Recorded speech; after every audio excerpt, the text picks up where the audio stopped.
अगला जो टॉपिक है वो है linear magnification of the lens. Linear magnification का मतलब ये होता है कि जो इमेज है वो ऑब्जेक्ट की कंपैरिजन में कितनी बड़ी हमको दिखाई दे रही है, उसको हम बोलते हैं लीनियर मैग्निफिकेशन। लीनियर मैग्निफिकेशन का मतलब क्या है, ऑब्जेक्ट की कंपैरिजन में इमेज आपको कितनी बड़ी दिखाई देगी, उसको फाइंड करने के लिए हम एक फॉर्मूला यूज़ करते हैं और वो फॉर्मूला होता है size of the image divided by size of the object. ये जो रेशियो है इसी को हम क्या बोलते हैं, linear magnification of the lens. Formula लिख देता हूँ इधर, लीनियर मैग्निफिकेशन, इसको हम स्मॉल m के सिंबल से रिप्रेजेंट करेंगे। फॉर्मूला क्या होगा, size of image divided by size of object. Image की साइज को मैं I से रिप्रेजेंट कर रहा हूँ, ऑब्जेक्ट की साइज को मैं O से रिप्रेजेंट कर रहा हूँ। तो ये क्या आ गया अपने पास में, ये आ गया लीनियर मैग्निफिकेशन का फॉर्मूला। तो एक तो फॉर्मूला ये है, अगर आपको साइज ऑफ द इमेज पता है, साइज ऑफ द ऑब्जेक्ट पता है, तो इस रेशियो को हम क्या बोलेंगे, लीनियर मैग्निफिकेशन बोलेंगे। और आप उनको डिवाइड करके साइज ऑफ द इमेज और साइज ऑफ द ऑब्जेक्ट, इनको डिवाइड करके आपस में लीनियर मैग्निफिकेशन फाइंड कर सकते हो। लेकिन कई बार क्या होता है कि हमें ऑब्जेक्ट की डिस्टेंस और इमेज की डिस्टेंस पता होती है, तो उसकी टर्म्स में हम लीनियर मैग्निफिकेशन को कैसे कैलकुलेट करेंगे, तो उसके लिए एक फॉर्मूला बना लेते हैं। ठीक है, लीनियर मैग्निफिकेशन का u और v की टर्म्स में क्या रिलेशन होगा या u और v की टर्म्स में क्या फॉर्मूला होगा, वो हम डिराइव कर रहे हैं। तो सबसे पहले ये वाला जो पॉइंट है ये हो गया लेंस का ऑप्टिकल सेंटर। यहाँ पे फोकस मार्क कर दो, दोनों साइड में बराबर डिस्टेंस पे, ये ध्यान रखना है, बराबर डिस्टेंस पे आपको फोकस मार्क करना है। ठीक है जी, कोई भी एक इसका केस ले लो, रियल इमेज वाला केस ले लो या वर्चुअल इमेज वाला केस ले लो, कोई भी एक केस लेकर हम इसको डिराइव करेंगे। मान लो ऑब्जेक्ट को आपने, रियल इमेज वाला केस ले रहा हूँ, ऑब्जेक्ट को आपने यहाँ पे रखा हुआ है, ये है अपना ऑब्जेक्ट, इसका नाम है AB। अब इसकी इमेज कहाँ बनेगी, तो एक लाइट रे हम प्रिंसिपल एक्सिस के पैरेलल इस लेंस के ऊपर इंसिडेंट करेंगे। डिफ्रैक्शन के बाद में कहाँ से पास होगी, ये फोकस से पास होगी। एक और लाइट रे ले लो जिसको लेंस के ऑप्टिकल सेंटर पे इंसिडेंट कर देते हैं। ये वाली लाइट रे बिना मुड़े सीधी चली जाएगी। तो ये जो पहले वाली लाइट रे है इसकी आगे जाके यहाँ पे कहीं पे काटेगी, ये वाला पॉइंट होगा A'। फिर यहाँ से जो परपेंडिकुलर ड्रॉ करोगे आप प्रिंसिपल एक्सिस के ऊपर, वो पॉइंट होगा B'। तो इस तरीके से इन्वर्टेड इमेज बनेगी जो कि रियल इमेज होगी। तो यहाँ पे एक रियल इमेज बन जाएगी। इतनी बात क्लियर, ये हम पहले भी पढ़ चुके हैं, उसी तरीके से डायग्राम बना दिया। अब ये जो डायग्राम है इसमें दो सिमिलर ट्रायंगल्स देख लो। दो सिमिलर ट्रायंगल्स कौन कौन से हैं, ABO और A'BO, है ना। ABO नाम क्या है ट्रायंगल का, ABO एंड ट्रायंगल A'B'O। देखो ये वाला ट्रायंगल और ये वाला ट्रायंगल, इन दोनों में ये आमने सामने वाले एंगल बराबर होंगे। एक एक एंगल 90 डिग्री है, तो ये सिमिलर ट्रायंगल हो गया ना। और अगर ये सिमिलर ट्रायंगल्स है तो क्या होगा, इनमें साइड्स का रेशियो बराबर होगा। तो हम लिखेंगे A'B' अपॉन AB, यानी size of the image divided by size of the object. ये तो फाइंड करना है आपको, लीनियर मैग्निफिकेशन क्या होता है, size of the image divided by size of the object. यानी मैं लिखूंगा A'B' divided by AB equal to क्या आ जाएगा, देखो A'B' अपॉन AB लिखा है, तो परपेंडिकुलर का परपेंडिकुलर के साथ रेशो, उसी तरीके से बेस का बेस के साथ रेशो। तो क्या लिखना है, B'O अपॉन BO लिखना है। ठीक है, अब मैं वैल्यूज पुट कर रहा हूँ इनकी। जैसे BO ये क्या है, डिस्टेंस ऑफ द ऑब्जेक्ट, इसको हम U लिखते हैं।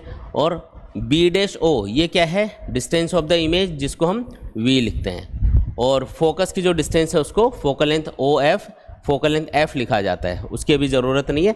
तो यहाँ पे कौन कौन सी डिस्टेंस पॉजिटिव है, कौन कौन सी नेगेटिव है, देख के बताओ डायग्राम में।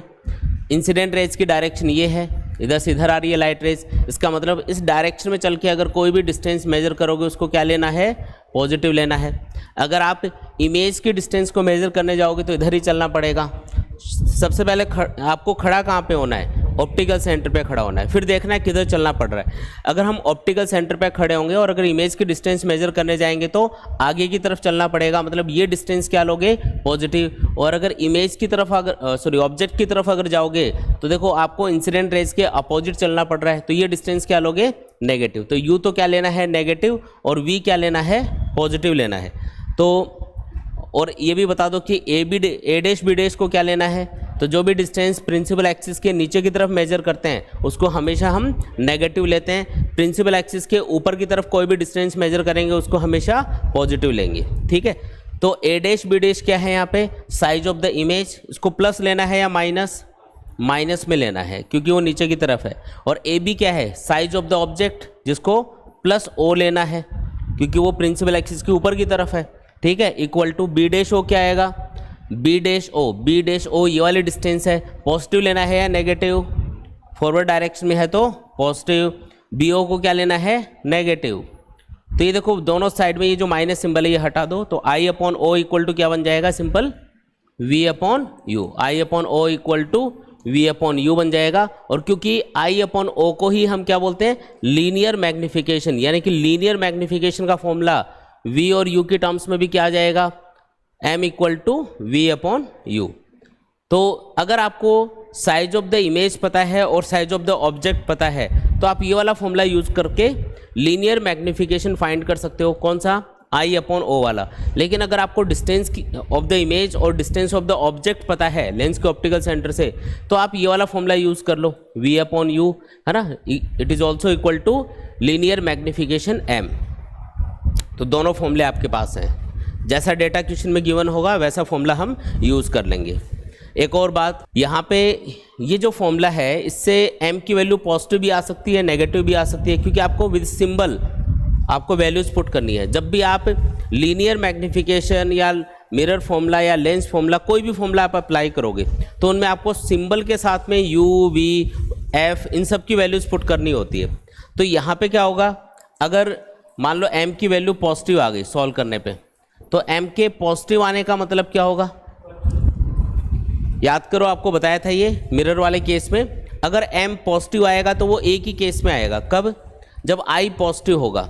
देखो ऑब्जेक्ट हमने कहाँ पे रखा हुआ है, प्रिंसिपल एक्सिस के ऊपर रखा हुआ है, तो o तो हमेशा ही पॉजिटिव होगा, o मतलब साइज ऑफ द ऑब्जेक्ट, ये तो हमेशा ही पॉजिटिव होगा क्योंकि इसको प्रिंसिपल एक्सिस के ऊपर की तरफ रखा गया है, तो o पॉजिटिव है। तो m की वैल्यू पॉजिटिव कब आएगी, इस वाले रिलेशन से चेक कर रहे हैं हम लोग, तो o हमेशा पॉजिटिव है, m तभी पॉजिटिव आएगा जब i भी क्या हो, पॉजिटिव।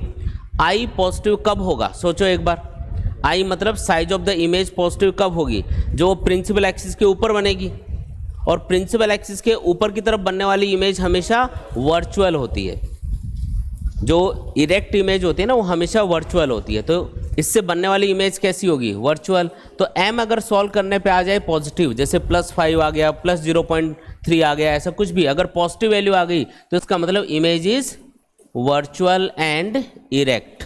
वर्चुअल है तो उसके साथ इरेक्ट भी होगी, कंफर्म है, सीधी बनेगी, इरेक्ट मतलब सीधी। ठीक है, सेकंड केस ये भी हो सकता है कि m की वैल्यू आ जाए नेगेटिव।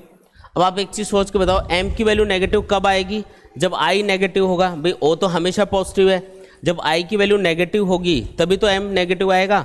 i नेगेटिव कब होता है, जब प्रिंसिपल एक्सिस के नीचे की तरफ इमेज बनती है, जैसे यहाँ पे बन रही है। तो जब नीचे की तरफ इमेज बनेगी तो वो जो इमेज है वो होती है रियल इमेज, क्योंकि रियल इमेज हमेशा इन्वर्टेड बनती है, उल्टा बनती है, जिसको स्क्रीन पे भी देख सकते हो आप। तो m अगर नेगेटिव आ गया तो इससे सिंपल सा कंक्लूजन ये निकला कि इमेज कैसी होगी, रियल होगी और इन्वर्टेड होगी। ठीक है, रियल एंड इन्वर्टेड, ये इसका कंक्लूजन निकला। फिर तीसरी बात, थर्ड बात क्या है, देखो m की वैल्यू हो सकता है 1 से ज़्यादा आ जाए, m का जो मैग्नीट्यूड है वो 1 से ज़्यादा आ जाए। m 1 से ज़्यादा कब आएगा, जब i की वैल्यू o से ज़्यादा होगी। सारी बातें इसी से समझ सकते हो आप एक सिंपल फॉर्मूले से। m की वैल्यू 1 से ज़्यादा कब आएगी, जब i ज़्यादा होगा o से। i ज़्यादा होने का मतलब ऑब्जेक्ट की कंपैरिजन में इमेज का साइज बड़ा होगा। अगर ऑब्जेक्ट की कंपैरिजन में इमेज बड़ी बनेगी तभी तो m की वैल्यू 1 से बड़ी आएगी, सोचो एक बार, है ना। तो इसका मतलब m का 1 से बड़ा आना ये प्रूव करेगा कि इमेज कैसी है, लार्ज बन रही है।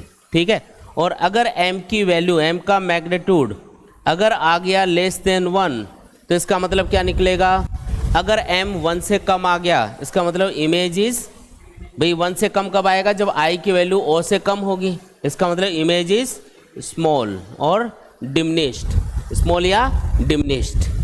आया समझ में, ये क्लियर है एकदम। देख लो शुरू से लेके लास्ट तक देखो, कोई भी डाउट हो तो।